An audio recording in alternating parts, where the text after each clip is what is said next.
अगर मैं आपसे पूछूं कि सेक्सुअली ट्रांसमिटेड इन्फेक्शन यानी STI किसी को भी हो सकती है, तो क्या आप मानेंगे?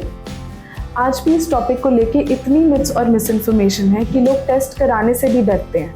हाय, आई एम डॉक्टर सिमरन और आज सिंपल लैंग्वेज में डिस्कस करते हैं कुछ ऐसे पॉइंट्स जो हर सेक्सुअली एक्टिव एडल्ट को पता होने चाहिए।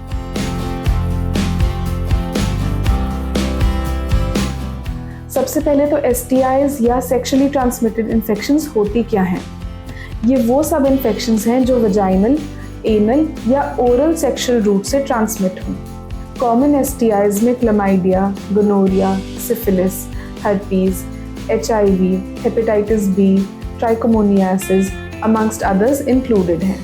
Coming to the modes of spread, सबसे common mode is unprotected sexual contact. ये वजाइनल, एनल, ओरल रूट से हो सकता है एंड इन सम केसेस ये प्रेगनेंसी में मदर टू चाइल्ड भी ट्रांसमिट होता है। सबसे बड़ी मिथ, सिर्फ मल्टीपल पार्टनर्स वाले लोगों को ही सेक्सुअली ट्रांसमिटेड इन्फेक्शंस हो सकती हैं। बिल्कुल नहीं। अगर मोनोगमस रिलेशनशिप में भी हैं लेकिन पार्टनर ही इन्फेक्टेड है तो सेक्सुअली ट्रांसमिटेड इन्फेक्शन होने का चांस बहुत हाई है। कमिंग टू द सिम्टम्स, बहुत लोगों में कोई सिम्टम्स नहीं होते, इसीलिए अनफॉर्चुनेटली और अननोइंगली इन्फेक्शन पार्टनर तक स्प्रेड हो जाती है। अगर सिम्टम्स आएँ तो वजाइनल या penile discharge, burning during urination, painful intercourse, itching over the private parts, genital ulcers या ब्लिस्टर्स, लोअर एब्डोमिनल पेन और अनयूजुअल वजाइनल ब्लीडिंग भी हो सकती है। अगेन, सिम्टम्स ना होने का मतलब इन्फेक्शन नहीं है, ये बिल्कुल ज़रूरी नहीं। Coming to the consequences, untreated STIs की वजह से pelvic inflammatory disease, infertility, chronic pelvic pain, आगे चल के एक्टोपिक प्रेगनेंसी का इंक्रीज रिस्क, प्रेगनेंसी में कॉम्प्लिकेशंस, न्यूबॉर्न इन्फेक्शंस और मेल इनफर्टिलिटी हो सकती है। इनफैक्ट कुछ वायरल इन्फेक्शंस तो लॉन्ग टर्म हेल्थ प्रॉब्लम्स भी क्रिएट कर सकती है।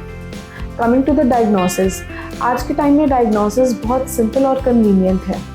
डॉक्टर्स डिटेल्ड हिस्ट्री लेते हैं, रेलेवेंट एग्जामिनेशंस करते हैं एंड आपकी कंडीशन के अकॉर्डिंग इन्वेस्टिगेशंस और ट्रीटमेंट स्टार्ट करते हैं।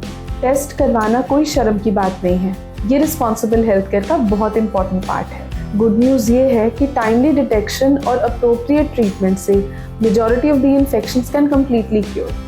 Coming to the last and most important part, prevention. इन STIs को होने से पहले ही प्रिवेंट कैसे कर सकते हैं?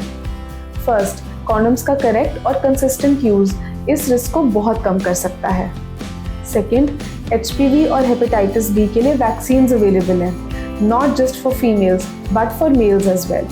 थर्ड, कुछ भी सिम्टम्स हो तो बिना इग्नोर किए tell your partner and visit a doctor at the earliest. और अगर डिजीज हो भी जाए तो treatment compliance is a must. Timely take all your medications and keep your doctor in the loop. So STI से डरने की नहीं, इनके बारे में सही इन्फॉर्मेशन होना ज़रूरी है। ट्रू केयर सिर्फ प्यार दिखाने में नहीं, एक दूसरे की हेल्थ प्रोटेक्ट करने में भी होती है।